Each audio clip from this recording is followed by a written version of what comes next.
While director Barry Levinson is known for such blockbuster films as Rain Man, Good Morning Vietnam, and Wag the Dog, he is also widely regarded for his smaller films, which he calls his Baltimore Pieces.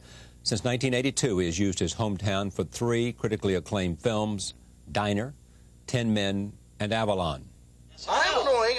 I'm trying to eat a meal by myself. If you want to give him the sandwich, give him the sandwich. If you don't want to give him the sandwich, don't. I don't want to give him the... Well, then just eat the sandwich. Then don't... Our house is going to be the before picture in Life magazine. Are you crazy?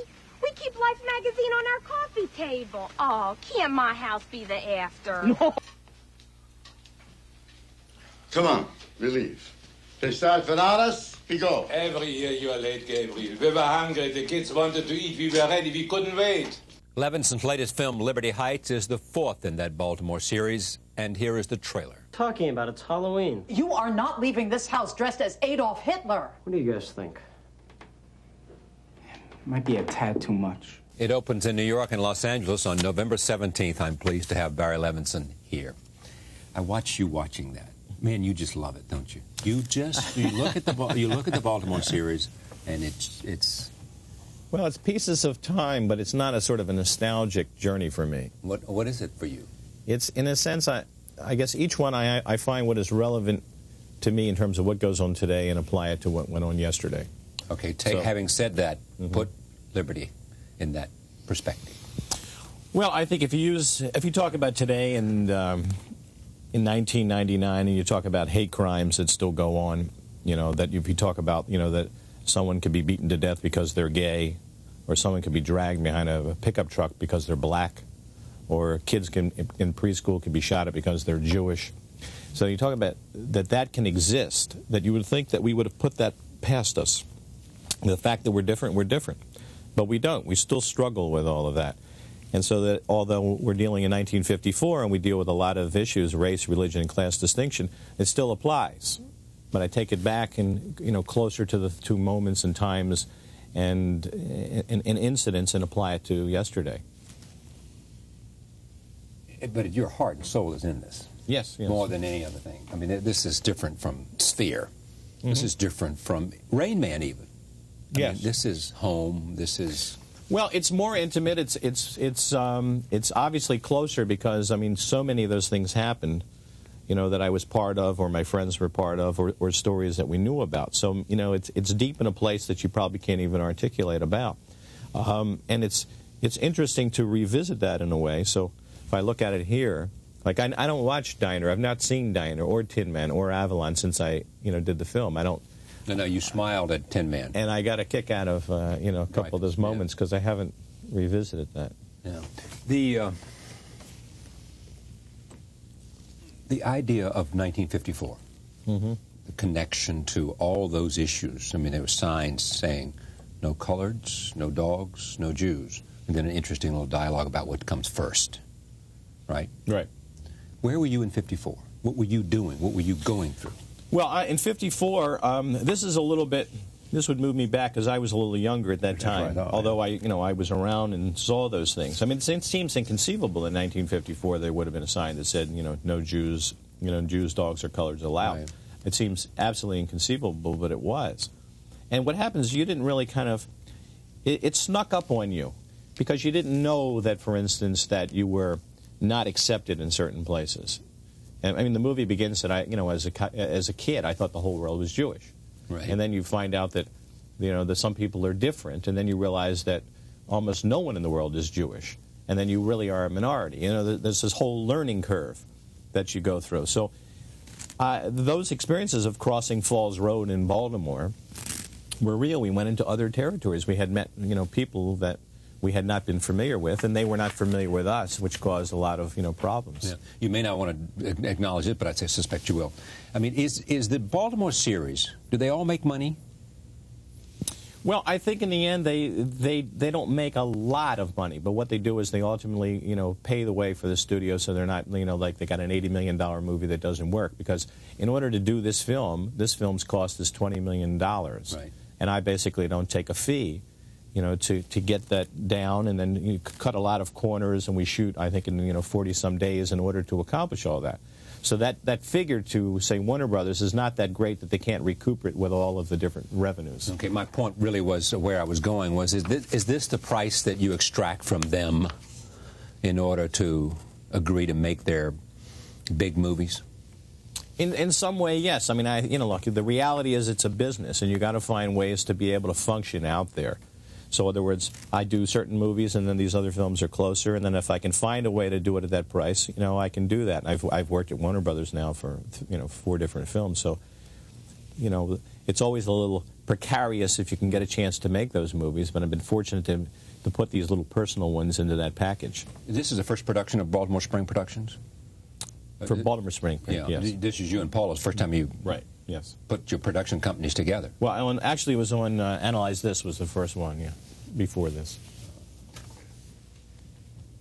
When you make a movie, what do you set out to do? That's a good question. What do you set out to do? In the simplest way, is to put on film what you see in your head. It's like there's this thing up there, it runs around, you got all these kind of images, and I want to get it just like that, and its rhythms, etc. So I'm trying to get it out so that you can see what I think. Because a lot of times people say, I read the script, I had no idea that that's the way the movie was going to be. I'm always sort of baffled, because I think if you'd read it, you see it that way, but it's different. So I'm trying to convey those ideas and images and how a scene is played out, because I guess it can be played in many different ways. Yeah. So sometimes someone will say, I never saw that scene actually had that kind of humor to it. I thought it was a really kind of, a touching scene. I didn't realize it had these comedic kind of moments to it. And so that's what I'm striving for. What I feel and think, I'm trying to basically put it out there so people can see that. Do you bat, in terms of that standard, getting on film what's in your head, do you bat 900 on that? Do you bat 500 on that? Do you bat 300 on that? The percentage of that, that's hard to say. In other words, in the end, does it look like what you thought it would look like? A number of times it does. Sometimes not, and those kind of things rattle around in your head. I don't think I ever got to Sphere in the place that I wanted it to be. I think I shot what I wanted. Yeah. I don't think I got it together. When you sometimes, in that case, you race for a deadline, you're trying to finish it, there's all these things that are missing in terms of special effects. So you never get to put it together and then sit back and look and then continue to work, because if in a case like Sphere, it is such a delicate piece, because it wasn't an action film. Excuse me.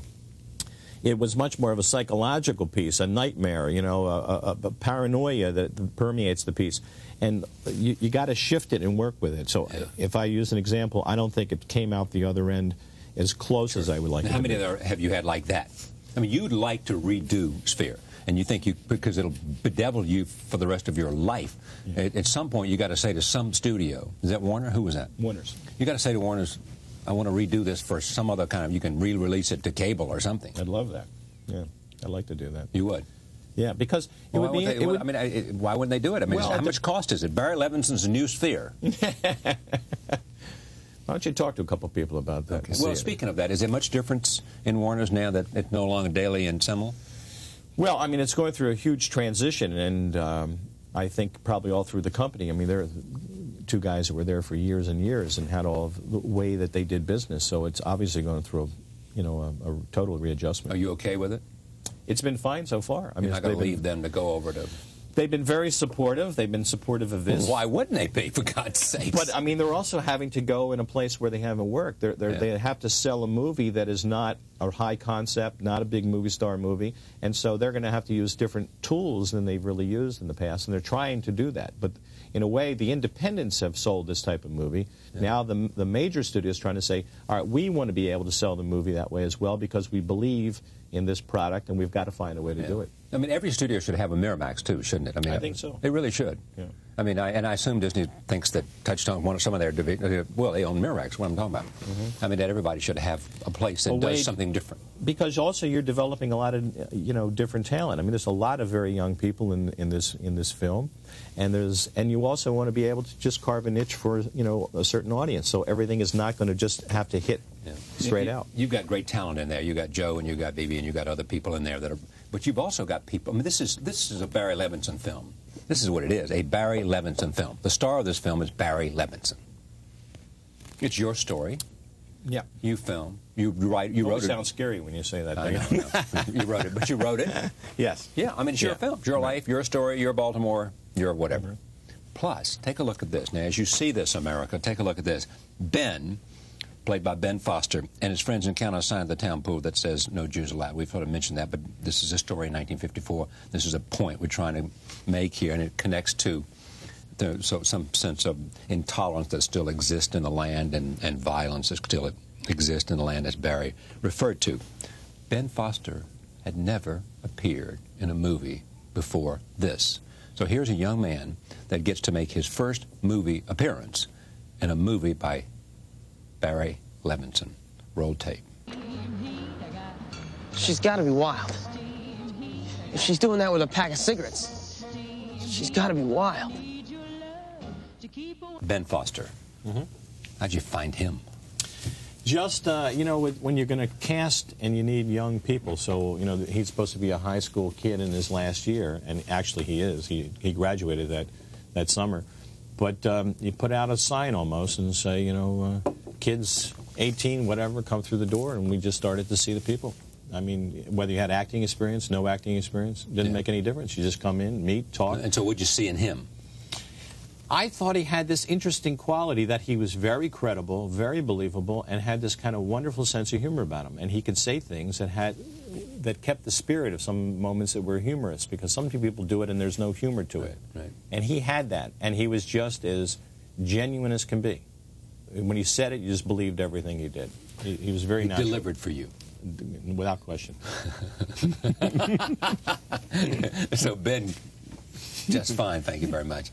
Now here's a big new star, Adrian Brody. This is when he meets his dream girl, Debbie, who we've also seen earlier, and she is at a Halloween party. Roll tape. Okay.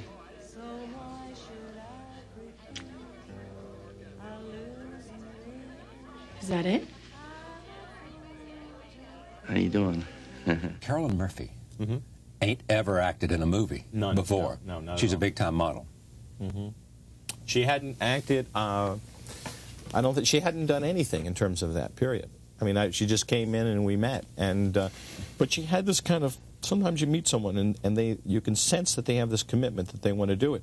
She didn't really have, she couldn't just read it and you go, oh, yes. Yeah. So I saw her on and off over maybe a 6-week period where she would come back and say, look, work a little bit on this, come back. And she did that. You'd see her going away and really doing the homework to come back, and we would meet, and we got a little closer, and there was still a gap that I think we needed to really, you know, jump over in a way, and then that's the leap of faith you take. Okay, but then when you have to do a tough scene like near the end, you got to deliver. Yes. I mean, that's a tough scene. I mean, she's having literally like a nervous breakdown at the end of the movie. But interestingly enough, by the time we got to that, because that was one of the last things we did with her, or fairly far down the schedule, I think by then she became comfortable enough and secure enough that that was not a difficult scene for her to do. This movie, you started casting when? It's now being released in the end of 1999. When did you start casting it? We started casting it in the summer of... we started shooting 98? the movie, yeah, so it would be 98, because we shot in 98. Yeah. We shot in the fall of 98, so it would have been the summer of 98. Man, it's amazing. So it's a year plus. Yeah, from the time we finished around Thanksgiving, and now we're being released just before Thanksgiving. Yeah, just before I go on, since we're talking about that, what's on your plate now? You're doing the film in Ireland with... Starting in a week. With Byrne? Who else? Who's in it? There's a guy named Barry McAvoy. He wrote the script. He's, you know, from Belfast. He's an actor who lives in New York, and he was working as a bartender. And Lou DiGiamo, who I've used as a casting director a number of on films. They're in the movie? No, he happened to get the script, and so it kind of went that way. So we're doing it there starting next week. Interesting piece, because it all takes place in Belfast in the 80s, and it's a comedy against that, you know, that kind of chaotic period of time. Still unresolved today, but it's about a Catholic and a Protestant who get together and they team up to sell hair pieces, wigs. And so wherever they go in that place that's the odd man out. If you're in a Catholic neighborhood, you got the Protestant. In your Protestant neighborhood, you got the Catholic.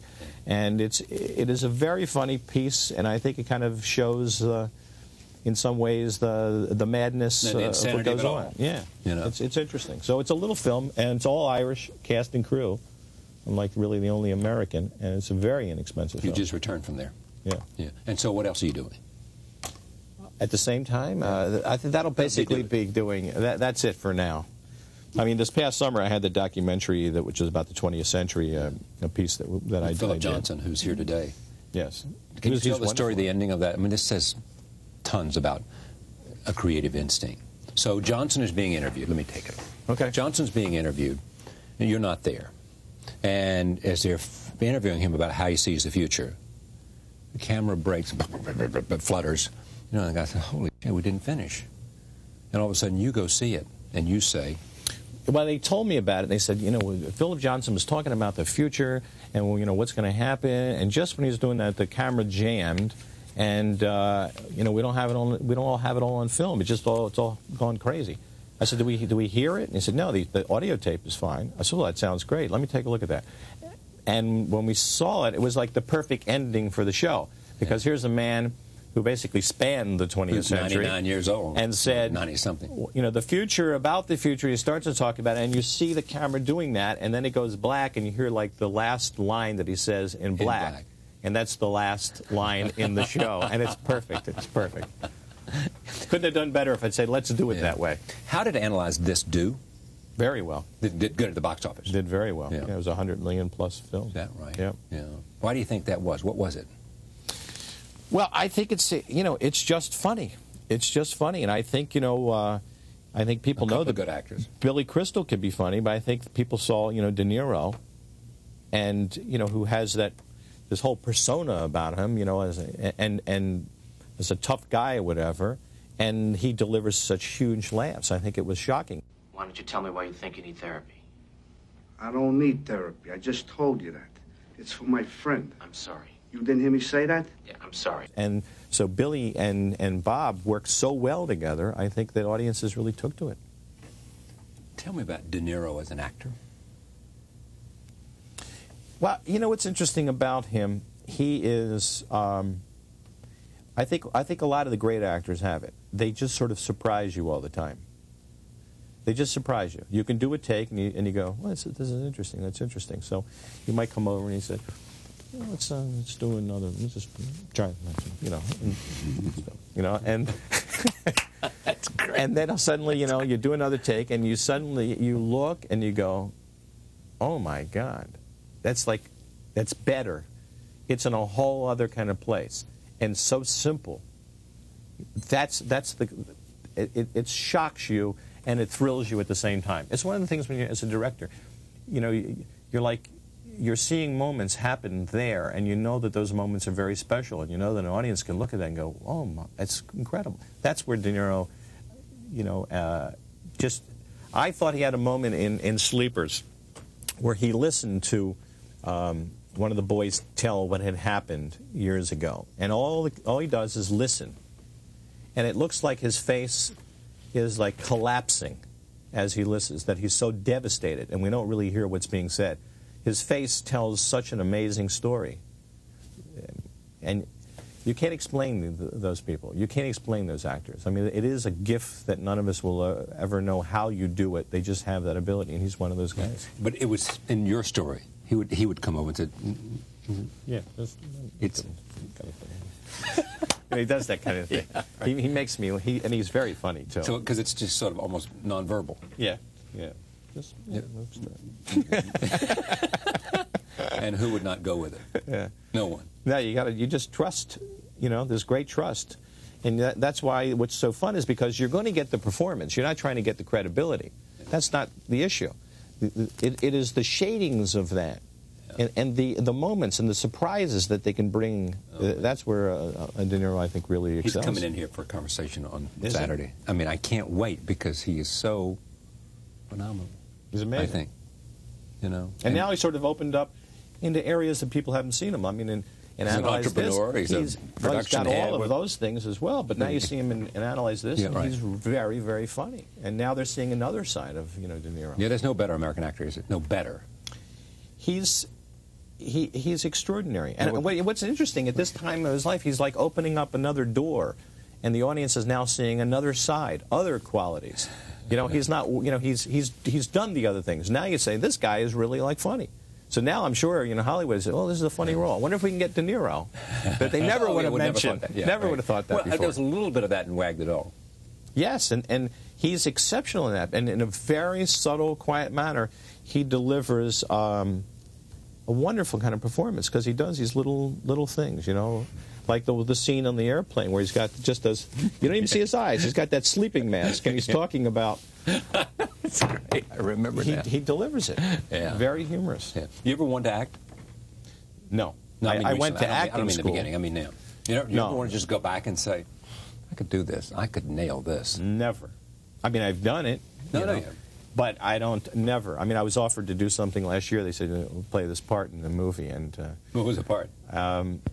It was a part in the film that's just coming out with Susan Sarandon and Natalie Portman. And I was offered a little part in that. Yeah. And because of Liberty Heights, yes, in Liberty Heights, I felt, well, it was going to conflict. I got to think about that and everything else. On the other hand, I don't have that real motivation to do that. Yeah. I've never wanted to be seen, period. I'm sort of always amazed that, like, you're talking to me, like, is this going to be interesting? I lost my mind, why do I think Barry Levinson has anything to say? So I don't know anybody that delivers better than you do when you come in here. I mean, it's a whole other thing. It's almost like talking about De Niro as an actor. There's certain people who come and sit down at this table, and they have never, ever been boring to me. And you're one of those people. I mean, we've had, how many times have we talked here? 4 or 5 times. Yes. And I never know where it's going. I mean, I don't, and it's always sort of unravels and unfolds. Well, that's good. I mean, that's the fun of that. I mean, it's the fun of the show is that we're just talking, whatever, and we don't have to, you don't have to do, as on some of the others, where you got X minutes, and then they got to have something that's, 2, 3 funny things in there real quick. We got to get that. Right. If you weren't making movies, what would you do? Gosh. That's a good question. I don't know what you wouldn't direct opera or something like that. I don't think so. You wouldn't be a painter. No. You didn't think about brain surgery. My big thing in life and my big ambition, I've always said, my big ambition was not to work in my father's appliance store. Yeah, I know. That's what. I know. So everything after that was okay. Me too. I know. I've been there too. So this is all. Anyway, it had nothing to do with disrespect. You loved and admired and cherished your father. It's just because of proximity, it's not where I want to go. No, it isn't. And so anything that past that has been like, hey, this is terrific. And so I was very happy when I started as a comedy writer. Yeah. And so I never thought I was going to go past any of those things. So it's all been kind of an interesting trip that was not particularly planned. Yeah. It's great to have you here. Thank you. As always. Barry Levinson, the new film is called Liberty Heights, filmed in 1954. Joe Mantegna, Bebe Neuwirth, Ben Foster, Carolyn Murphy, and others. Am I missing somebody big? Adrian Brody. Adrian Brody, for goodness sake, the biggest. Thank you. Much success. Thanks a lot. We'll be back. Stay with us.